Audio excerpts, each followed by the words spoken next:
नमस्कार, मैं हूं मृत्युंजय कुमार झा और अगले आधे घंटे तक आपके सवालों का सबसे बड़ा मंच तैयार है। अगर आपने कमोडिटी में ट्रेड किया है या फिर नया ट्रेड करना चाहते हैं, जानना चाहते हैं कि आपके लिए कहां पर कमाई के मौके हैं, तो आप सवाल पूछिए। नंबर आप नोट कर लें 02223001634। इसके अलावा आप 02223001635 पर भी अपना सवाल पूछ सकते हैं।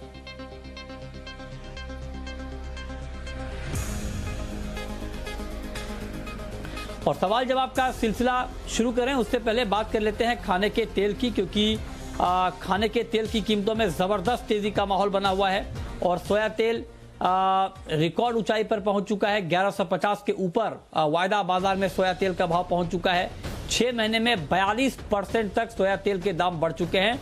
सोयाबीन का वायदा 4500 के करीब पहुंच चुका है और 6 महीने में 22% तक दाम बढ़े हैं।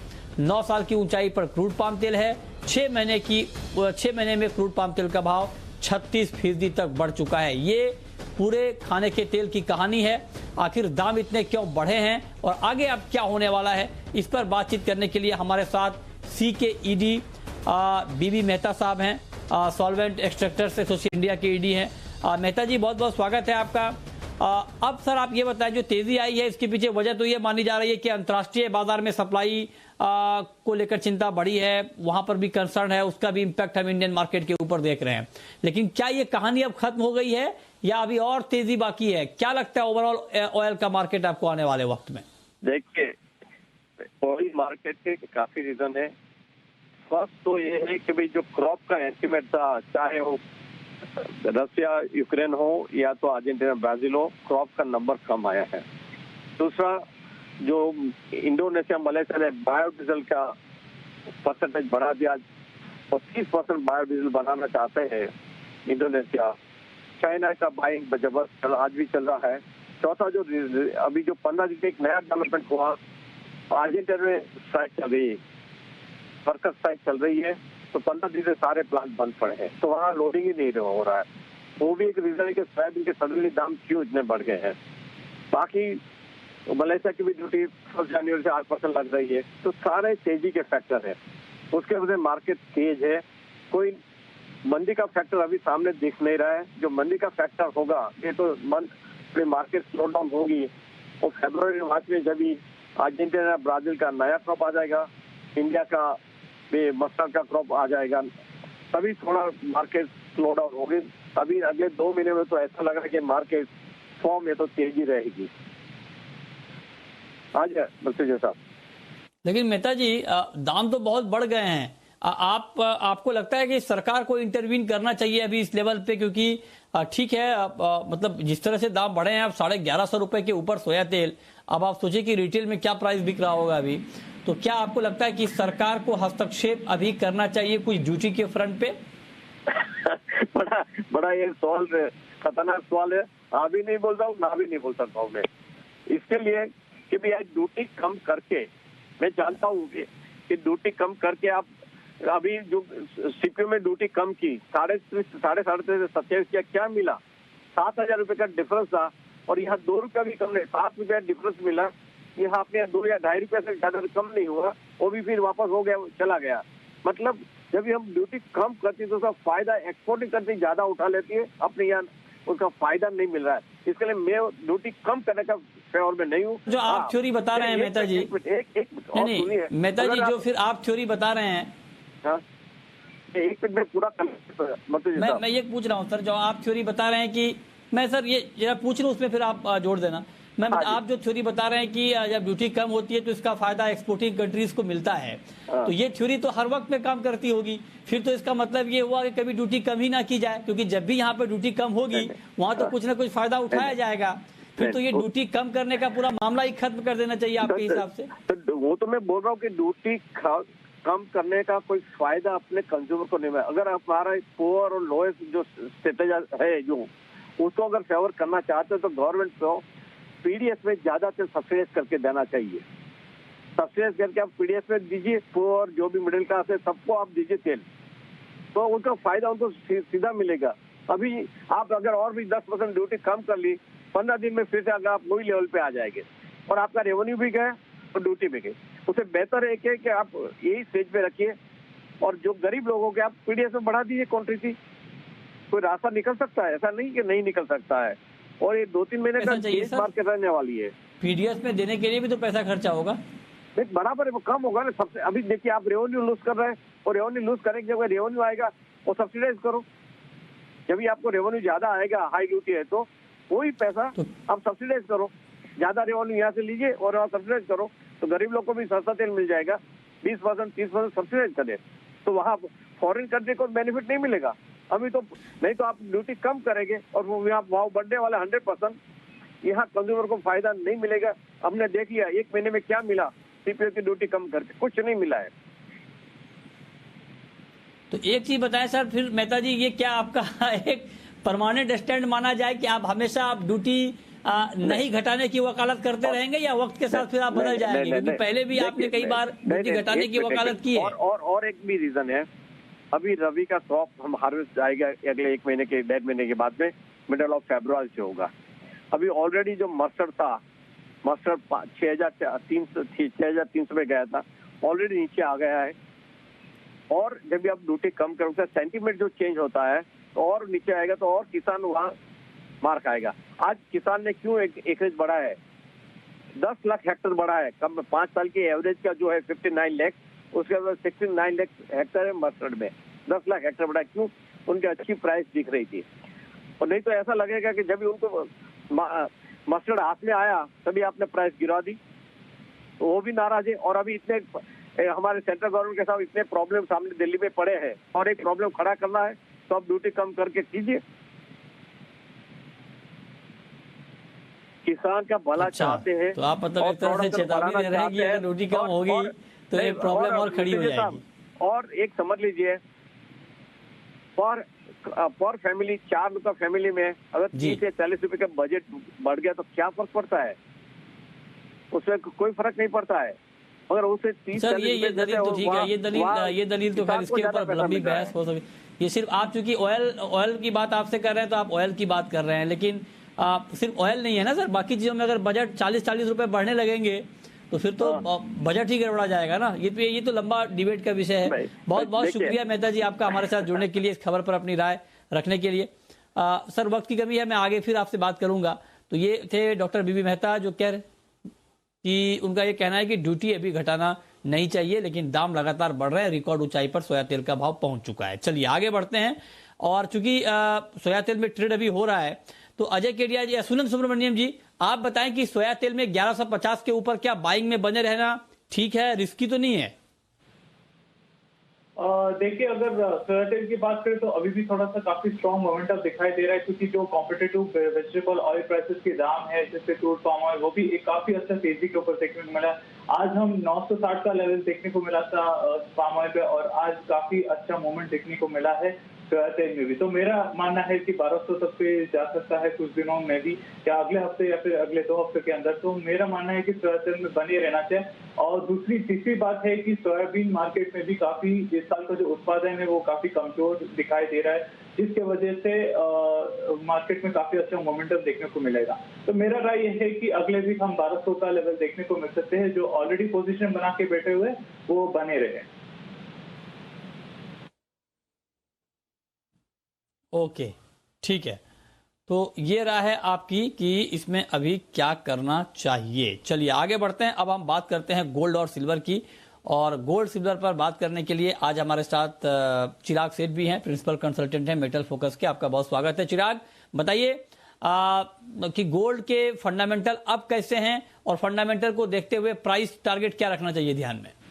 देखिए मिथुन जी, गोल्ड के फंडामेंटल्स कोई बहुत ज्यादा चेंज नहीं है। हाँ, 2 बहुत ही इंपॉर्टेंट चीज जो डेवलप हुई है पिछले कई दिनों में, वो एक है कि नया स्टिमुलस पैकेज आया हुआ है, और दूसरी बात जो यूके और साउथ अफ्रीका में जो नए स्ट्रेन आए हुए हैं उसकी वजह से दुनिया में थोड़ा सा और शायद नए लॉकडाउन आ सकते हैं। तो इसकी वजह से ऑब्वियसली इकोनॉमी पे इसका असर होगा, और इसका पॉजिटिव इम्पैक्ट गोल्ड और सिल्वर पे होगा।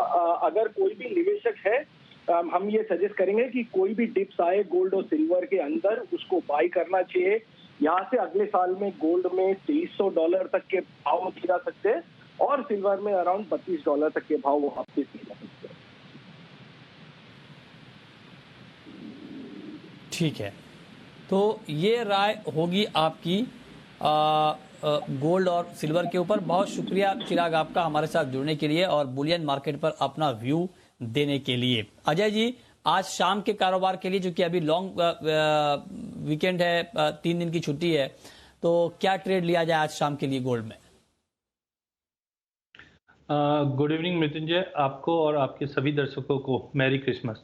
जिस ढंग से हमने देखा पिछले 2-3 दिनों में मार्केट एक सीमित दायरे में ट्रेड करा, 50,000 के इर्द गिर्द घूम रहा है। Long term fundamental, medium term fundamental अभी भी स्ट्रांग है। जिस ढंग से डॉलर इंडेक्स में फिर से गिरावट बढ़ना चालू हुई है, ये कहीं ना कहीं गोल्ड को आगे और तेजी ला सकती है, जो $1900 का लेवल क्रॉस करवा देगा।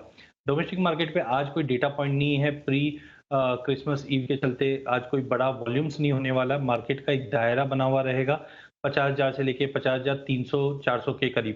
तो मुझे लगता है आज स्टे अवे रहना चाहिए। अगर छोटा पोजीशन बनाना है तो 50,000 के करीब लेकर 150 से 200 तक भी मिले तो निकल जाइए। वॉल्यूम आज काफी कम रहेगी एज कंपेयर टू जो हम पिछले, बट ओवरऑल फंडामेंटल है गोल्ड और सिल्वर दोनों के ही काफी बुलिश है। ओके, ठीक है। तो आप कह रहे हैं गोल्ड और सिल्वर दोनों के फंडामेंटल बहुत मजबूत हैं। सुनंद, क्रूड में क्या करना चाहिए? क्या कच्चे तेल में आज शाम के लिए कोई ट्रेड लिया जाए या अभी अवॉइड किया जाए? क्या सुझाव आपका? देखिए, अगर क्रूड मार्केट की बात करूं तो थोड़ा सा सेलिंग साइड में मैं देख सकता हूं। एक सेल ऑन प्राइस का मैं रिकमेंडेशन दूंगा 3,550 के लेवल पे आप सेल कर सकते हो। 3,590 के आसपास आप स्टॉक मेंटेन रखे, 3,480 के तक टारगेट रख सकते हो। अभी क्या है कि जैसे अभी न्यू ईयर ईव और क्रिसमस का ईवर है, तो मार्केट में जो ओवरऑल डिमांड है कुछ अगले दिनों के लिए थोड़ा सा कमजोर रहने का अनुमान है। और अगले हफ्ते एक ऐसा सिचुएशन आएगा कि जहाँ पे कोई न कोई एक ग्लोबल मार्केट बंद रहेगा हर दिन पे, तो जिस वजह से इंडस्ट्रियल डिमांड भी थोड़ा सा ईयर एंड तक कमजोर देखने को मिलेगा। तो ओवरऑल ट्रेंड है कि ये करेक्शन फेज डाउन साइड पे रहेगा, तो मेरा राय सेलिंग का ही रहना चाहिए। और अब शुरू करते हैं सवाल जवाब। पहला सवाल है कैलाश चंद्र मोदी का, सदलपुर से हमारे साथ जुड़ रहे हैं। पूछिए कैलाश जी। जी नमस्कार सर। सर, लॉकडाउन के बाद कल मैंने सौदा प्रॉफिट में काटा था सर, तो ₹1.75 वाला कॉपर 595 में काटा था। और नेक्स्ट कॉन्ट्रैक्ट मैंने ₹596.75 में सेल कर दिए थे फिर, और अब वो वापस 600 करीब हो गया। बताइए क्या किया जाए? अच्छा, बताइए अजय जी, क्या करना चाहिए इनको अभी कॉपर में? देखिए मिलन जी, मुझे लगता है कि कॉपर में वॉलिटिलिटी काफ़ी बढ़ी हुई है ईयर एंड को लेकर भी। जिस ढंग से हमने देखा कि यूके में नया वेरिएंट कोविड का जो दिखाई दिया था, उसके बाद हमने कॉपर में काफ़ी बड़ी गिरावट देखी थी। साथ में एक माइन में जो अनरेस्ट बना हुआ था वो भी सही होता हुआ दिखाई दिया, इसके लिए ड्रॉप हुआ था। बट जिस ढंग से 590 का लेवल होल्ड किया है और रिवर्ट किया है, मुझे लगता है काउंटर अभी भी बुलिश जोन में है। तो आज के लिए 601 पे बाय करके चलिए। 598 का स्टॉप लॉस है, अपसाइड रहेगा बट लिमिटेड रहेगा 606 का। जिस ढंग से हॉलीडे मूड है तो जो भी ट्रेड करे वहां पे छोटे प्रॉफिट में ही निकलते रहिए। ओके, ठीक है। अगला सवाल है अनुराग का, मध्य प्रदेश से हैं हमारे साथ। पूछिए अनुराग जी।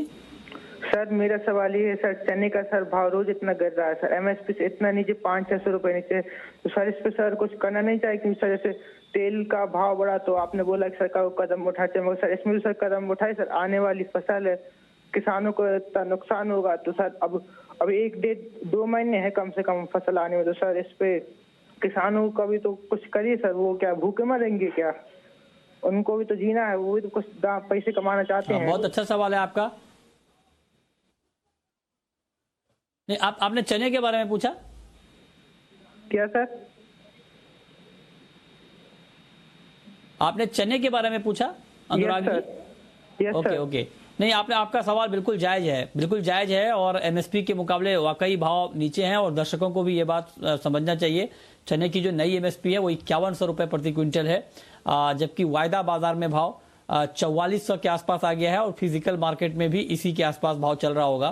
तो मतलब ये कि 600-700 रुपए प्रति क्विंटल कम है एमएसपी के मुकाबले भाव। और जो सवाल अनुराग यहाँ पर पूछ रहे हैं ये बहुत महत्वपूर्ण है और निश्चित तौर पर इसके लिए हम आवाज भी उठा रहे हैं। हमने ये बात कई बार उठाई भी है कि एमएसपी के इतना नीचे भाव जाने पर सरकार आखिर क्या कर रही है इसको सपोर्ट देने के लिए। लगातार हम चर्चा कर रहे हैं, लगातार जो भी अपडेट होगा इसके ऊपर सरकार के संज्ञान में ये बात पहुंच गई है। जो भी फैसला होगा सरकार देखते हैं इसके ऊपर क्या कुछ फैसला लेती है क्या। हालांकि सरकार एमएसपी को लेकर बहुत ज्यादा गंभीर तो है, तो हो सकता है कि कुछ अच्छे फैसले सरकार लें किसानों के हित में। जो भी फैसला होगा वो हम आप तक पहुंचाएंगे पक्के तौर पर। चलिए आगे बढ़ते हैं, और इस बीच हमारे साथ इंद्रजीत पटेल जुड़ रहे हैं अहमदाबाद से। पूछिए पटेल साहब। हाँ सर, मैं आपका और केडिया जी की शुक्रिया अदा करता हूँ। केडिया जी ने मेरे को सिल्वर में बोला था 57, 58, तो मैंने 60,000 में फिजिकल में सिल्वर लिया है, और मेरे पास आगे का 66 का भी फिजिकल का सिल्वर पड़ा है। तो मेरे को अब निकलना है तो निकल जाऊं। बड़ा अच्छा सवाल आपने पूछा है। बताइए केडिया जी, क्या कहेंगे आप? देखिए, अगर जरूरत नहीं है तो मुझे लगता है इनको बने रहना चाहिए। अगला 3 महीना जनवरी फरवरी मार्च सोने चांदी के लिए काफी बेहतरीन रहेगा। खास करके अगर चांदी की बात करें तो टाइमिंग तो हम ऑब्जेक्ट लेके चलते हैं कि 76 78 का जो पिछला हाई है वो तोड़ देगा, बट मुझे लगता है कि लो इंटरेस्ट रेट और जो कोविड कंसर्न है ये अगर कंटिन्यू चलता है, इनफैक्ट जो राहत पैकेज यूएस में अभी थोड़ा सा वेट एंड वॉच मोड पे चले गया है, इनकेस अमाउंट थोड़ा और बढ़ के आता है तो ये गोल्ड सिल्वर को और तेज करेगा। तो मुझे लगता है कि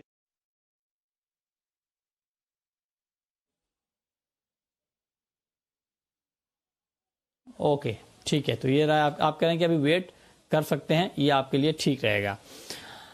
सुनंद जी, अब आप बताएं। अच्छा, इस बीच हमारे साथ रूपराम जुड़े हैं। रूपराम जी पूछिए। हाँ नमस्कार सर, मेरा मस्टर्ड पे सवाल है। नमस्कार, पूछिए। रेट ऊपर जाएंगे या नीचे? मांग कैसी है, डिमांड कैसी है? मस्टर्ड के रेट ऊपर जाएंगे या नीचे, डिमांड कैसी है, ये आप जानना चाहते हैं। बताइए सुनंद जी, मस्टर्ड में क्या करना चाहिए अभी इनको? मस्टर्ड में फिलहाल उन्होंने डिमांड की बात की, तो अब नियर टर्म ये जो रैली हमें देखने को मिला वो खासकर मस्टर्ड ऑयल का डिमांड की वजह से ही तेजी देखने को मिला है। तो नियर टर्म के लिए आप खरीदारी करके चल सकते हैं 5,600 के आसपास। 5,550 पे आप स्टॉप लॉस मेंटेन कर सकते हो, और 5,700 पे आप टारगेट रख सकते हो।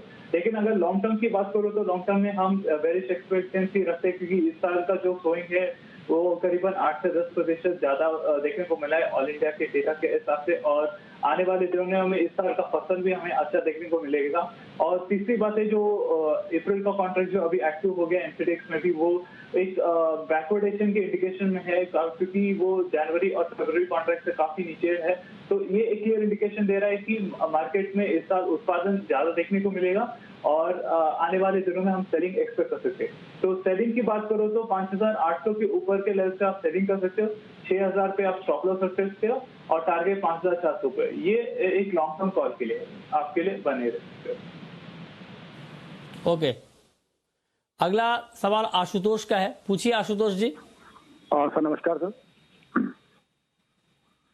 हेलो, नमस्कार, पूछिए। सर सिल्वर पे क्वेश्चन है मेरा। सुन रहा हूँ, पूछें। सिल्वर में सर अभी कितना डाउन साइड हो सकता है? 62 या 63 तक जा सकता है क्या सर?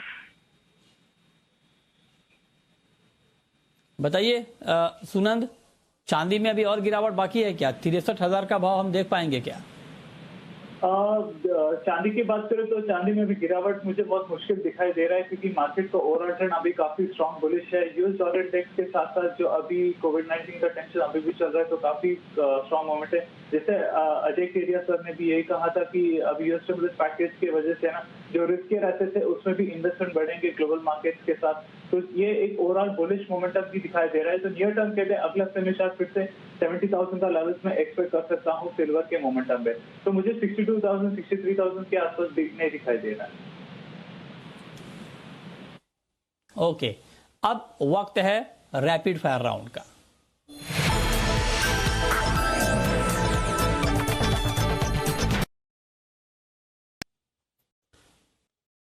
ओके, अजय जी आपकी पहली रैपिड फायर कॉल। जी, मुझे लगता है कि आज हॉलिडे मोड है, बट फिर भी गोल्ड जिस ढंग से कल भी हमने पॉजिटिव मोमेंटम देखा वो कंटिन्यू रहेगा। 50,000 के ऊपर गोल्ड को लेना चाहिए। 50,300 से 50,400 तक का हम एक स्पाइक देख सकते हैं।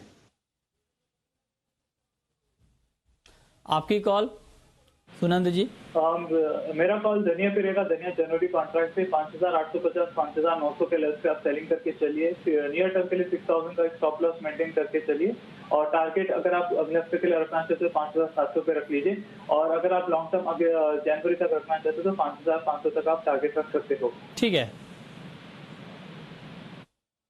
आपकी आखिरी कॉल। अजय जी? मिथुन जी, मुझे लगता है कि कल जिस ढंग से इन्वेंट्री डेटा के बाद नेचुरल गैस में भारी गिरावट आई है वो आज भी कंटिन्यू रहेगी। प्राइसेस अगर 190 के नीचे कंटिन्यू होल्ड करता है, आप बेच के चलिए। इंट्राडे में मुझे लगता है 183, बट ओवरऑल 180 का लेवल भी जल्द तोड़ सकता है। ठीक है, बहुत शुक्रिया आप दोनों का बताने के लिए कमोडिटी में कहां पर कमाई के मौके बनेंगे। तो फिलहाल इस बुलेटिन में इतना ही।